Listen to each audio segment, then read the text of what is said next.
দেশের সার্বিক আইনশৃঙ্খলা পরিস্থিতি ও আর্থসামাজিক উন্নয়নে প্রশংসনীয় ভূমিকা রেখে যাচ্ছে বাংলাদেশ আনসার ও গ্রাম প্রতিরক্ষা বাহিনী। সারা দেশে অর্থনীতি চালিকা শক্তির গুরুত্বপূর্ণ স্থাপনা ও সেবামূলক প্রতিষ্ঠানের নিরাপত্তা বিধানে আনসার সদস্যরা কঠোর পরিশ্রম নিষ্ঠার সাথে নিরাপত্তা দায়িত্ব পালন করছে।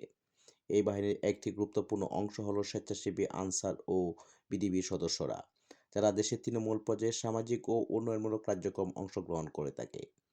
আনসার ও গ্রাম প্রতিরক্ষা বাহিনীর মহাপরিচালক মেজর জেনারেল আব্দুল মোতালেব সাজ্জাদ মাহমুদ এর দিক নির্দেশনায় সারা দেশের স্বেচ্ছাসেবী বিডিবি সদস্যদের প্রতিযোগিতামূলক উন্নয়নে অংশগ্রহণ করার আহ্বান জানিয়েছেন। প্রতিযোগিতার অংশ হিসেবে ভালো কাজের স্বীকৃতিস্বরূপ তাদেরকে বিনামূল্যে বাইসাইকেল পুরস্কার প্রদান করা হচ্ছে। ক্লাব ভিত্তিক বিভিন্ন কর্মকাণ্ড স্বেচ্ছাসেবী বিডিবির সদস্যদের আরও সুসংগঠিত করছে। তারা প্রতিনিয়ত পাড়া মহল্লাগুলোতে জনকল্যাণমূলক বহুমুখী কাজ করে যাচ্ছে। এমন কাজ নিঃসন্দেহ স্বপ্নের সোনা বাংলাদেশ বিনির্মাণে গুরুত্বপূর্ণ ভূমিকা রাখবে। বাংলাদেশ আনসার সদস্যদের কাজের গতিশীল ও মনোবল বৃদ্ধিতে বাহিনীর মহাপরিচালক মহোদয় বিভিন্ন উদ্যোগ হাতে নিয়েছেন। স্বেচ্ছাসেবী বিডিবির সদস্যদের প্রান্তিক পর্যায়ে দায়িত্ব বিমোচন, নারী ক্ষমতায়ন, অর্থনৈতিক উন্নয়নে নিরলসভাবে কাজ করে যাচ্ছেন। বাহিনীর পক্ষ হতে বাইসাইকেল বিতরণ এই কার্যক্রম আরও গতিশীল ও মনোবল বৃদ্ধিতে সহায়ক ভূমিকা হিসেবে পালন করবে।